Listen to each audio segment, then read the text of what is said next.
Mansinghka, CEO and founder, Digibooster.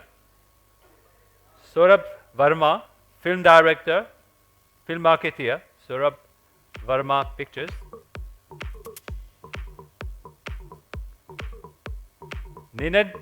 Chhaya, COO, WITS Interactive. And Yusuf Ansari, COO, Intuition Intelligence. So,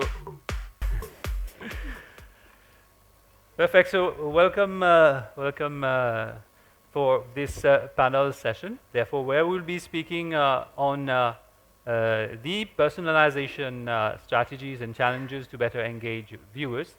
And as I mentioned, we have Nandini, we have Saurabh, we have Ninad, we have Yusuf for this panel discussion. So, obviously, if we're talking about personalization, the first thing to understand is the importance of understanding what content the customer consumes and when.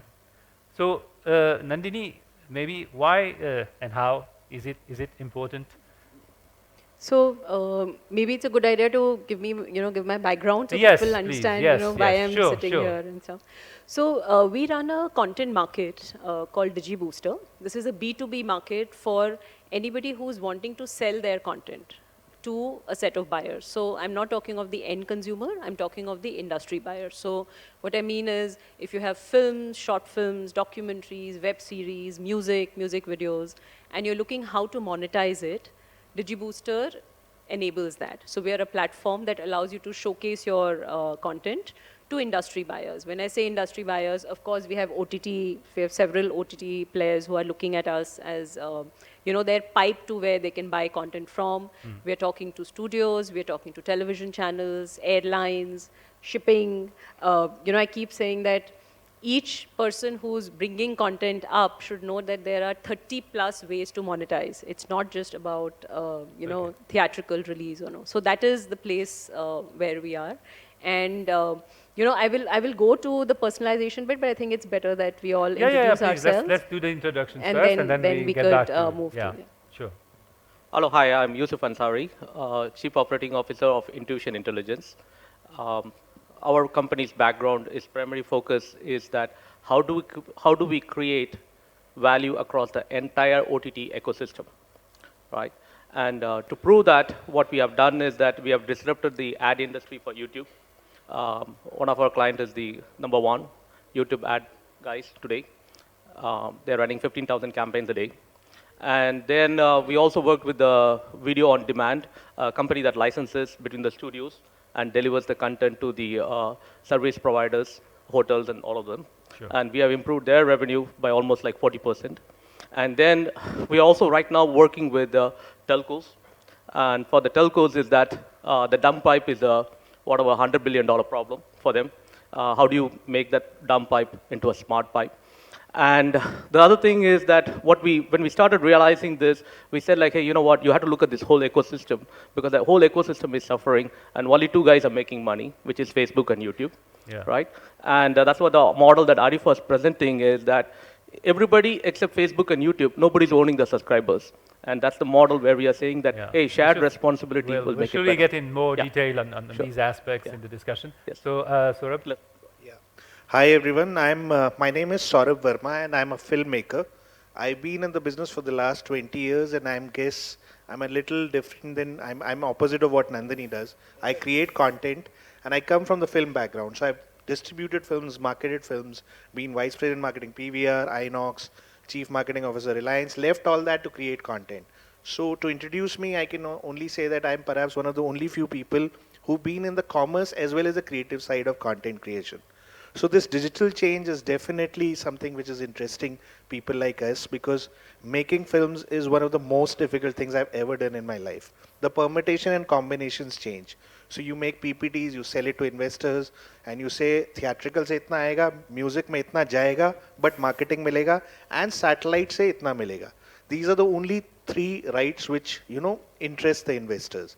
Now suddenly this whole thing has changed and, suddenly from a 2 hour or a 3 hour film, we're trying to make content which is 12 minutes or something. So I made 2 short films which have crossed more than 2 million hits. Yet I'm struggling to make good content. And I am a student like all of you, and I would call myself a student is because even I don't know what's going to work. Even I don't know what is that freaking data which actually enables people to choose content. Yeah. So when I go to a content player which is aligned with a satellite player, they'll say, "नहीं यार हमें adult नहीं चाहिए, हमें TV चाहिए." So, but the budgets are lesser than television. Then you go to other guy, Yeah. they'll take you narrate the same idea, and they'll say, "नहीं यार इसमें थोड़ा सा ना sex डाल दो, थोड़ा ये डाल दो." So every player has a different this Yeah. thing, but it's till now. I am assuming that it's not based on data. Obviously, Nandini and everybody Okay. are going to highlight Yeah. on that. Ninad? So I'm Ninad Chhaya. I am the COO for WITS Interactive. And just before the panel started, we were having a chat that this is a very interesting panel of the composition of the panel. Because before this, what we saw was everybody was from the same domain. All content creators were on the same dais. Over here, we have a filmmaker, a content creator. We have Nandini on the far left, who is a platform creator. She helps in monetize. His intelligence powers everything. And I like to see myself as the Fevicol who binds them all. I'm an app developer, I'm a technology provider who will create that experience for the consumer, and which is where we are here to talk about that. Who is that consumer, and why, and how do we personalize the whole experience for him, where his content reaches them through her platform with his intelligence in a way which the consumer wants. So Okay. that's what we are here. Okay, Nandini, so back to this question of importance of understanding what content the consumer consumes and when. Sorry. So you'll be talking of personalization? Yeah. In which format? What's the question? Now, actually, the idea is, first of all, before we come to personalization, it's important to understand what content the consumer consumes and when. Because based on that, this will be data for us. Yusuf would agree, maybe. Okay, so the first thing that we need to move away from is to start to generalize saying there is this one customer or one consumer. Okay. The whole concept of personalization, and which earlier, if you see, the technology didn't allow you to do, is actually go and talk to each individual person what they are wanting. We have to get to that, customization, personalization of one. And you have so we see in the market when people are there saying, I want to buy, there are people who are saying, what can I sell to my migrant worker who earns $1 a day in Malaysia? That's one spectrum of the content that you're looking for. Versus you're talking of large aggregators who are saying, if you have a film that has just got released theatrically but has not sold any other rights, can I do like an international digital release? So you see, so the range of what is the consumer on what they are consuming is just infinite, I would think. And you as the content creator have to now start refocusing, saying, who am I speaking to? In fact, our conversation before this thing was saying, as a content creator, you have to, in some way, take away that lens of saying, this is my story and I want to say it. That market is over. You have to say, who do I want to speak to? And then you can very well go back and say, I am only going to talk to that migrant worker from Bangladesh who has shifted into Middle East and he misses home. That's a market, right? And then you start saying, what is the content that I'm going to create? Okay. Sure. Obviously, my next question will go to Yusuf. Do you want me to yeah, add on on the same aspect, because we were talking about analysis about. Yes, absolutely. It's a very good question. Right now, in our Smartalizer product, we are monitoring across the globe for every content in 50 themes in 50 languages, around 17 countries and 120 geometros. But what we interestingly find is that the world never sleeps and the content is continuously consumed. And especially if you're looking at Indians, there are a lot of them outside the India, and a lot of Indian content is consumed outside India by non-native Hindi or Tamil speakers as well, right? What interesting thing, what we found is that there is, as she was mentioning, there is an audience for every content, and the content you need to know who is your audience, and if you can target around the majority of the audience are going to come, that will be have a very good uptick, right? A lot of times what I see is that in India, majority of the contents are released in the midnight, and except for millennials and neurotic kids, majority of the people are sleeping. So we see like there is a very low uptake in the night, and then suddenly it's spiking. Again, like if you look at the content like TV shows and all of those things which are targeting housewives, it has a different time. So there is a content that's being consumed at different time of the day. But I can tell you that if you can understand exactly who is your audience or where is it resonating, you should start targeting around the time they are active, and that will definitely start having you to achieve more viral content and view content on all of those Yeah. things. Thank you. Okay. Saurabh, do you remember to having been told that okay, your idea is good, but for our platform, it doesn't really meet the audience or the target audience. So have you been told such things, and how have you been, adjusting to that? So I have a problem. I have a multiple personality. So I'm not just a creator. I'm also a marketeer. Okay. So there's never been a problem of offering the right content to the right player. Okay. The problem is that if I bring in an apple, everybody else wants orange. So I'll give you an example. When I was making my film and I went to Z Music and I said, what is the kind of music which sells? And it's a different example, but it's relevant for this platform. Is that what is it that sells? So he says, even we don't know. I said, why can't you know? You got all the data for music, and music is one stream where people are not aware what sells and where it sells, who buys it, who actually pays in iTunes and buys songs for, Yash Raj films or Dharma films or smaller films. So they said, we assume Tanu as Manu has worked, the music has worked phenomenally, and we invested in a film called Dolly Ki Dolly. Same format, same kind of trailer, big production house, and it just didn't work. So the consumer habits keep on changing. Now, the question is that are they buying the story idea? They're not.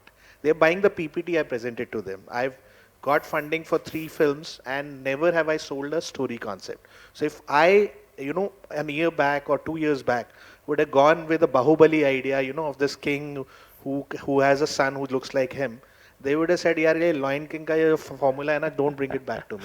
So we really don't know what's going to sell. Yeah. The problem is that from a film space, there's no data. I don't know how many people are actually male or female watching films in PVR. I don't know what is the age group which goes to Inox. I don't know what is the target which goes to Carnival. And actually the fact is that the 80% of the films we watch in cinemas are only limited to 400 screens. The 401 screen does not even recover your cost of prints. So I know that data and I'm putting some method in the madness. In OTT space, if I make content beyond 15 minutes, people just don't consume it. I see drop down in the first 5 minutes because the thumbnail is wrong. And the moment you have a content which is called escort or prostitute or whatever, suddenly the eyeballs go up. So is it the thumbnail which sells? Is it the title which sells? What sells? We don't have a platform which tells us this exact data. And unfortunately for the players, unless you don't create the content, nobody is buying it. So there is a dilemma here which we need to. Yes. Yeah. So I might have some insight on that one. Your poster is critical. I cannot overemphasize a very interesting poster. So somebody is going to watch your content only once they click. And that clicking is about how is the first visual that comes out. There is no going around it. And it happens not just for the end consumer, it even happens for the business consumer. So even the trade guy is saying, oh, if you show him 50 things, the ones which have better posters get clicked. So that data is available. My sense on this is, and we've had the discussion, is that I think we need to get into that mindset where you actually start figuring out what the consumer wants. And we have to get out of that mindset saying, ye story to mujhe bolni hai. It's a big gap that one needs to No, I'll give you an example, and sorry, I'll just, like I was making short films, and short films don't have a return on investment. So we were looking at creating something, and I went to this mobile platform, and he wanted me to create something. And I said, which is the most selling content in your space? And there was this very cheap film called Lonely Girl, which is the highest watched thing in that particular platform. So I just named my short film Lonely Girl, and obviously I wrote a script on that. I got Riya Sen to star in it. It's got 2.8 million views. So I guess we are trying to, and that doesn't mean it's bad content. The content is up to the mark. I shot it like a film, and we've made sure that things are up to the mark. So we are trying to work out on those things, and I hope it works. I would like to add data points here. This is what we did for the Hollywood, was that the Hollywood guys make a movie, but they release many different trailers. And what we were able to say that Hollywood guys is that, hey, you know what? Just spend about $100 and do a sample test for 1,000 views or something like that. Within the first 1,000 views, we were able to predict which trailer is going to do well. Right? And then the other aspect of it, how to get this other thing, what I call is that, for a lot of this content, the content title has to invoke emotions, right? And a lot of times, like one of the movies we were looking at was Passengers. If you look at the Passenger movies, one trailer was showing an image of an explosion, another image was showing a science a cool science thing. So what we found is that when we started doing this early viral prediction, we were able to see that explosion was not the trend of the day, it was the coolness of the science was the trend of the day. Mm-hmm. I mean, I would let other guys to add their thoughts, and I'll give you more data points on the road.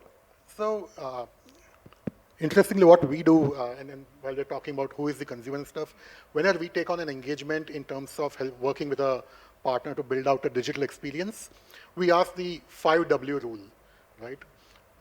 It's the 5W rule of knowing your consumer. Who is your consumer? Where is he coming from? What is he watching? When is he watching? And how are you kind of trying to engage him, right? And once we kind of get these parameters in place, then you all at least have a certain visibility into your target audience, through which then the product guy and the content person can really create their strategies.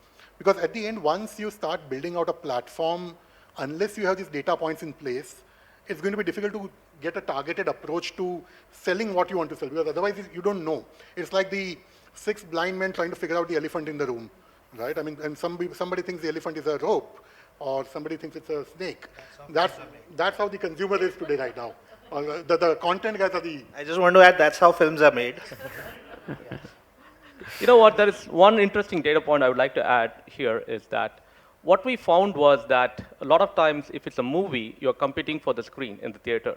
It's like flipping a coin. You go to the theater, and there are absolutely 2 great movies, right? The one movie that was heavily marketed or that kind of resonates with you is the one that you end up seeing. But what we found is that when we went on to this video on demand platform for the pay-per-view kind of things, sometimes these blockbuster movies were not doing good. It's the number 2 movies were doing good. See, the thing is that that's where, but unfortunately, when we were looking at these VOD guys, what they were promoting is always the blockbusters, right? If you look at India, almost everybody would have watched Dangal and Bahubali. When Bahubali and Dangal comes into the VOD, it may not do as well. Maybe the other movies that got slaughtered at the same time might be doing it. But so what my advice is that don't lose your heart, keep promoting it, and it may be the second or third movies in another media, another consumption model will do well. Okay, so Nandini, as in line with whatever Yusuf was telling, so basically, in insights, finally, give some information, but not all the information, and you have to use the data to actually make a decision. There is one certain degree, certain percentage of risk as well. So how do you see filmmakers who come and propose you to place their content on their platform reacting in this line? So see, our platform right now, anybody who has any finished content can list it. So we don't curate. So this is not we don't say we will not list your content, right? But I can give you insights on what the buyer is looking for, because then that's a good way to do the thing. So there is a lot of demand, especially from the OTT guys, to say, is there content that has been shown only theatrically but nowhere else? And people are wanting to slice and dice that, and that's one very good format for content owners to say, if I have films that have just been shown theatrically, and it doesn't matter, it's not done well. There are still buyers out there, right? So that's one of the places that we talk about. In terms of, say, web series, so that's one place that I can give a very good insight on is, I think the time where this was, I think, maybe a year back, you had if you saw content for digital platforms or OTT platforms, the thought was, oh, whatever can't be shown on TV or films, let's go. So it was basically, bordering on risque content, right? And with expletives, and just go ahead, and you thought it will run, which it did for some time. we see that trend changing big time. Now people are looking for serious stories. And you know, each OTT platform now has its own strategy on what's the kind of content it wants to showcase. So there are some which are saying, I will only do kids content. And they are willing to see any kind, you know, so whether it's a web series or films or whatever. There are some which are saying that I will only do serious drama. Then there's some which are saying I'll only do niche films that have traveled to festivals. So some which are saying I'll only do documentaries. So that's the kind of range that has started coming in. And the other big thing that has opened up behind it is that if something has moved from theatrical to OTT, it starts moving to other platforms pretty soon, like airlines, ships, hotels. So I don't know if I answered the question directly, but Yeah. that's the trend that's there. And for sure, you have to, as a content owner, you have to start doing shorter formats, like he was saying. That time, and I don't know, maybe it's too soon to say this, but I think films are on their way out. Okay. You know, linear storytelling with a fixed time of 2 hours, I don't think we're going to be able to hold the next generation who are Okay. coming here for Saurabh, those 2 hours. So format and duration. And how do linear you- storytelling. Yeah, what I mean by linear storytelling is that till now, the only technology you had was to say the story starts here and this is the end. Yeah. Today it's not that. Today Yeah. you can actually pause it But here and are- take feedback from the customer. Yeah. So saying, are actually filmmakers exploring these actually changes, these changes in the ecosystem in the market? See, I disagree with you a little bit here in terms of films. Is that, you know, there's 2 hours films are going to be there, but the quantum is going to reduce. The reason is because right now there are 52 weeks in a year, and there are more than 4 to 5 films releasing every week. And what happens is somebody somewhere sells his plot and comes to Mumbai to make a film because usko bachpan se film banane ka shauk tha. And a lot of people like that come in, and you know, maybe the wife writes a very good poetry, so chalo uske liye film banate hain. So you know, so there are these serious guys who are making films constantly, and they are encashing all the corporates to, you know, produce them. But there are these smaller because there's no entry barrier. So all these guys are going to, you know, they can actually experiment in the smaller platform. But having said that, what Comedy Nights with Kapil earlier did, I don't think they can make a film out of it. So both have different kind of formats. In my mind, the OTT platform, anything you consume beyond 14 minutes doesn't work. So I really don't know how a Game of Thrones or Narcos, or if we try to replicate that format, will people accept that or not? First is that. The second is that everybody wants to make television on OTT.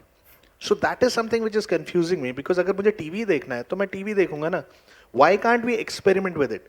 But the definition of experiment is गालियाँ डाल दो, sex डाल दो. So we need to, you know, create some kind of a parameter for that, and some platforms need to experiment in that space. As far as the genre is concerned, like I like eating vada pav, but I also like Chinese. So it's not that I only like thrillers or only like comedy. I've never been fed that kind of content. So we can experiment with a lot of stuff. Like maybe I will not watch that 13 Reasons Netflix series in Hindi, but I'm enjoying it on Netflix. Or, you know, there are lots of, like Narcos, I think cannot be made in Hindi. But yes, there are several other examples like that. The platforms need to experiment with all those things. Today, I write very good thrillers, I make things. But most of the platforms say, nahi yaar, thriller nahi chalta.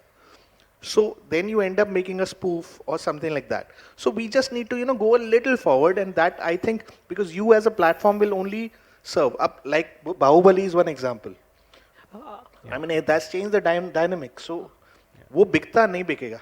I have Yeah. a middle ground between both of you guys. One end, if you look at it, you guys might have known about the movie called Made in Compton, which was a movie that was made with $10 million budget, right? But what the team did was that they were having a constant dialogue with the social network. They were building the audience. They were giving some kind of a clue about what the movie is. There was a conversation was going on, right? And then when the movie came, it was good. The same thing I saw with the Bahubali also.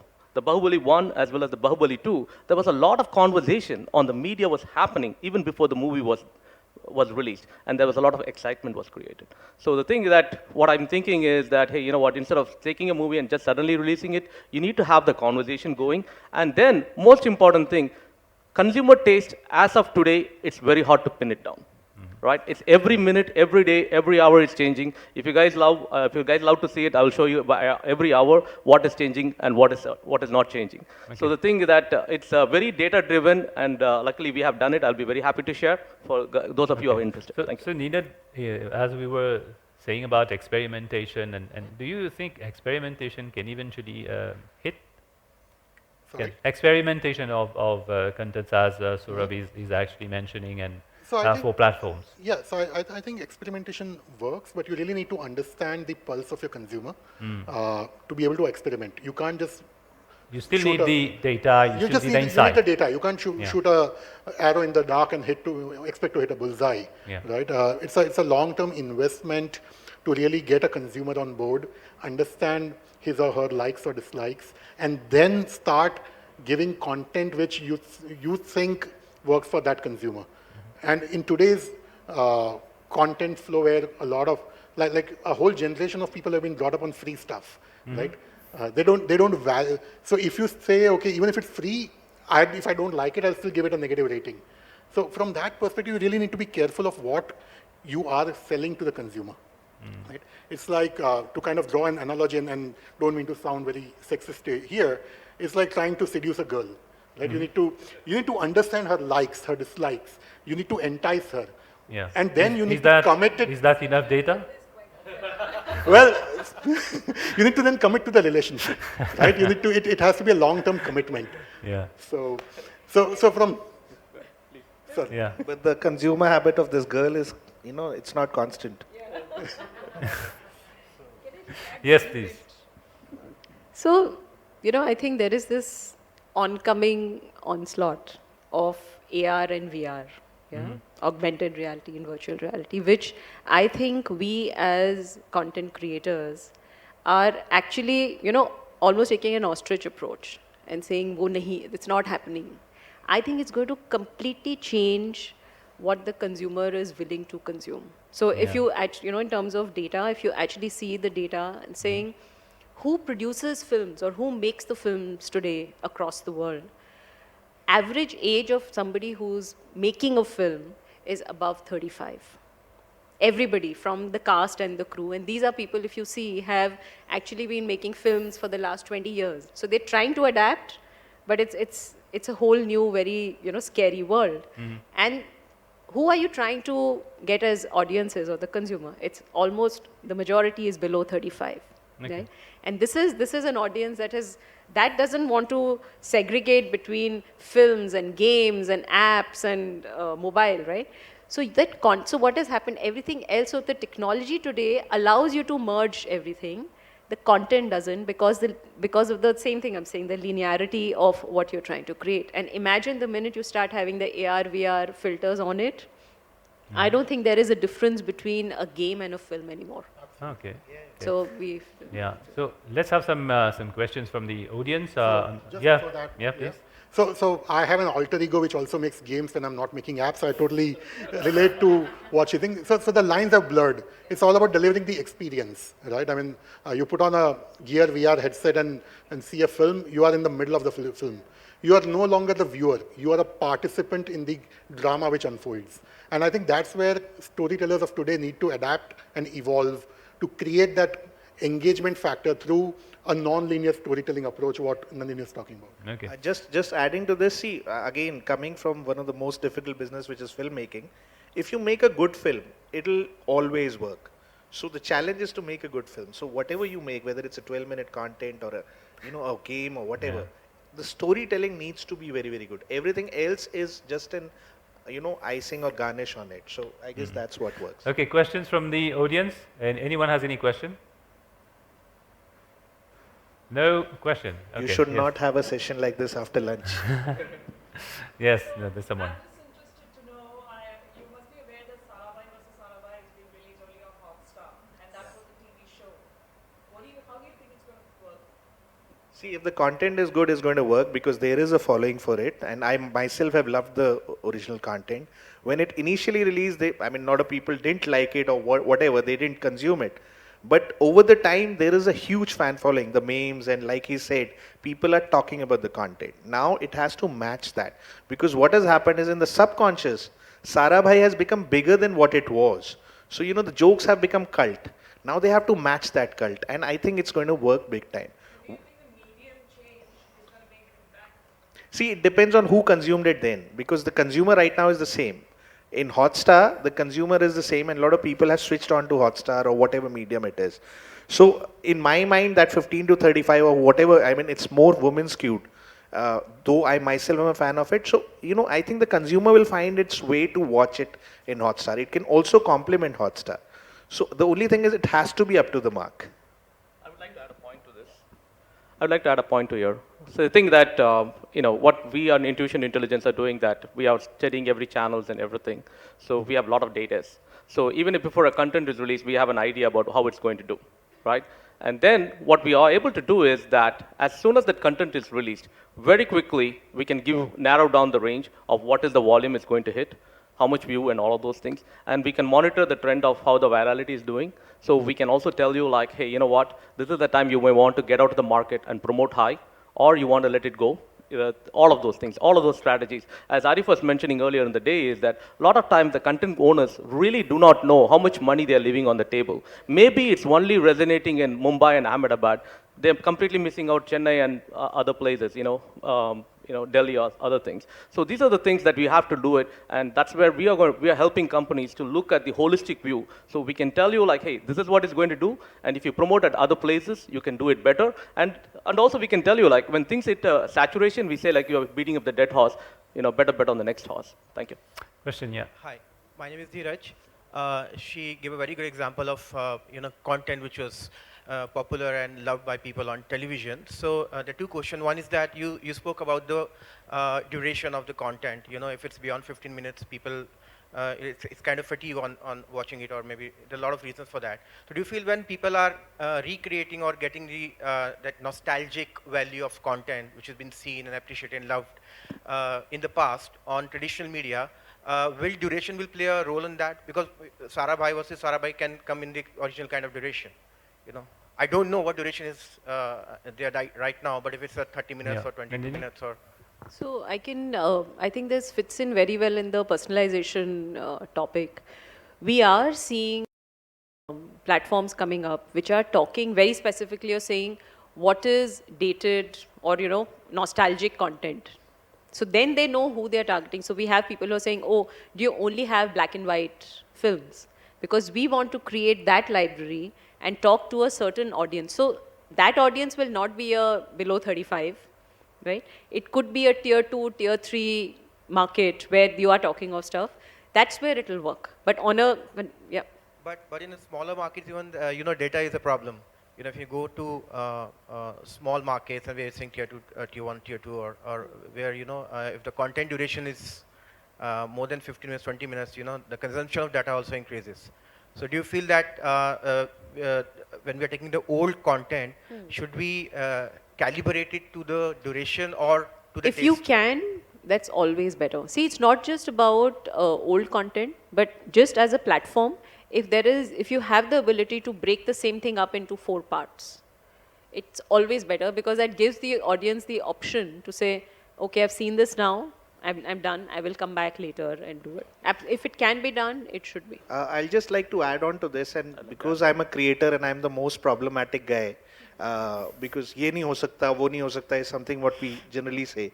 But if you condition your mind like that, and if I'm creating Sarabhai versus Sarabhai, or tomorrow, if I want to create a series out of Krish, so the advantages are many, which I need to understand. So there's merchandising, there's AR, there's merchandising in AR and VR. I would love to create, a lot of things which I've not thought of as a Krish maker. Now I can create a 5-minute content out of it. I can create a 15-minute content out of it. Now it's the creative restrictions. It is what the creator wants to create. But kiya sab kuch ja sakta hai. With Sarabhai, you can create a 5-minute episode. You can create a 15-minute episode. You can, but that parameters needs to come from Nandini and whoever is going to work it out. So I think the two hats people wear, commerce and creative, where the commerce guy says the dark guys are the creative guys, and the creative guy says, yaar, ye sab kharab karte hain. I think they both need to work together. And if you see people who master both the games, both the faculties, I think they are the ones who will be the smarter ones. Like Amir Khan, I think he knows the market as, but when he creates content, he doesn't focus on the commerce side. So वो ज़्यादा ज़रूरी है. अगर the creator, the writer says नहीं हो सकता 5 minute में, then we'll have to shelve it. Otherwise, it's a great idea. I would like to add regarding the data point that you were asking about. Regarding the nostalgic content, I can give you one example. It's Laila Oh Laila, the song. It's a mega hit. I think the data was at that time probably 20, 30 years ago was never captured.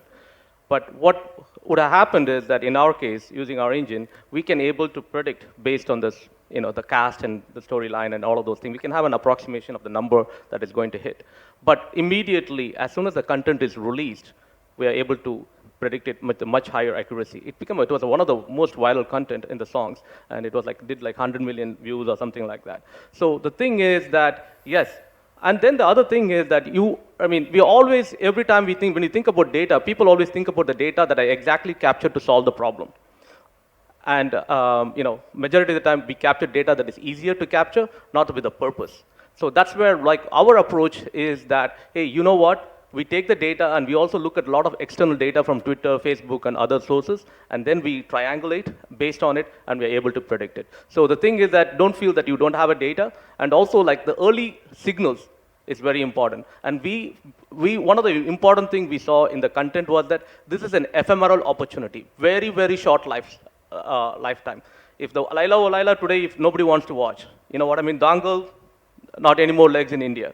Right? So these are the things that you have to know about it. And also at any given time, a lot of time is that, as I told you, flipping the coin. There is always another movie you're competing against, another content you're competing against. That plays a huge impact to the content as well. Thank you. Okay, last question. Yeah, please.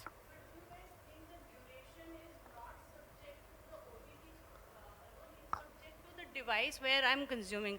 Like the same app, I'm consuming on mobile.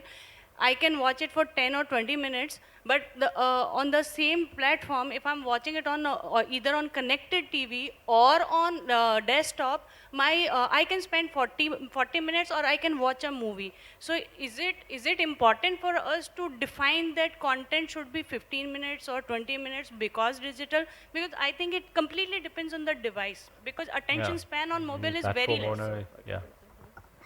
So I think in today's world, you have to assume that a large percentage of people will watch it on a smaller screen. You cannot move with the assumption saying this will get projected on a larger screen. Because if you start tracking the user flow that's coming, the largest number of additions of consumer is on the mobile. Okay, so as a content creator, you will actually put your project in jeopardy if you start saying, nee, this can only be working on somebody projecting. What if it doesn't? And also like today, I myself, if I'm watching Netflix, I'm watching the same film on the television, and then I'm in the car and I'm watching it again over there. So I'm the same person on both screens. You cannot assume saying, no, this is only for the large. No.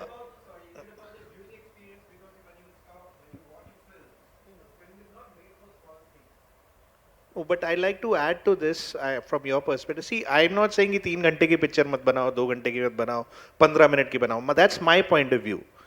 But if you believe that, it's a 2.5 hour film, it's going to work. I remember at a time when Lagan was made for 3 hours some minutes.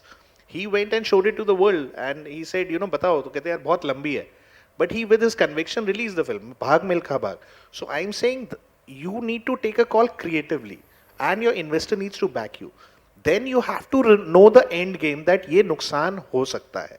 अगर आपको conviction से लगता है नहीं यार 2 घंटे की picture ही बनानी है, then you bloody well make it. But don't make it because you want to replicate a Game of Thrones or whatever these things are. If you believe in the content, your investor believes in it, duration will not matter. But the probability of it working is more if the content duration is lesser. Whether it's television, whether it's films. Today I tell people, if you're making a film, make it 90 minutes. बोलते हैं यार अगर मैं 70 minute बनाऊं तो मैंने कहा बिल्कुल बनाओ. You'll get more shows. You'll get at least 20 to 25% more shows. So these are just mathematics. इसका मतलब ये नहीं है लोगों ने 90 मिनट की फिल्म बनानी शुरू कर दी है. I mean, people are making 3-hour films or whatever. So you need, most of the time we goof up when we don't know what the end game is. We are writing a story, but we don't know who's going to watch it. We are writing a story, but we don't know what the cost of production is. Hence, shoot a 3-hour film बाद में editing में 2 घंटे काट रहे हैं. We are writing a film, but we don't know where, which cinema it's going to play, and how are they going to react to it. So we have to assume things and then work on it. Okay, I'd like quick, to add one quick last wrap up, data yeah. point. Yeah. The thing is that you're talking about lean forward experience versus lean back experience. I mean, sorry, I'm an AI company, so I studied about the psychology of movies and everything. And so the thing is that the lean forward is the mobile experience, where if you don't like it, you immediately flick something and go to another app or another content, right? In the lean back, it's like TV kind of an experience or a PC kind of an experience where you're leaning back and watching it, right? Interestingly, that drives the content. Majority of the time, the mobile, what we have seen is that the 3 to 5 minute content does very well, right? But the interesting data points, I want to give it to you. An average YouTube session is 45 minutes.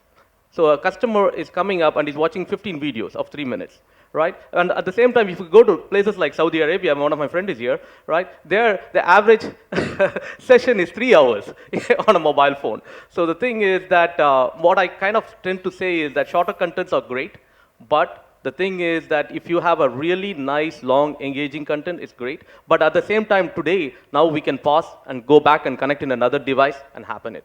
So the thing is that it's at the end of the day, it's the gut feeling of the creative guys have to go into it, and you have to think about your audience. Thank you. Okay. I just want to know, in Saudi Arabia, people who are consuming the 3 hour, what are they watching? Okay, last point by I'll Ninas. ask my friend to let you know. Last point by Ninas. Thank Please, we are short of time. Please go on and interact with the speakers just after that. I mean, really, yes, please. Okay, quick one.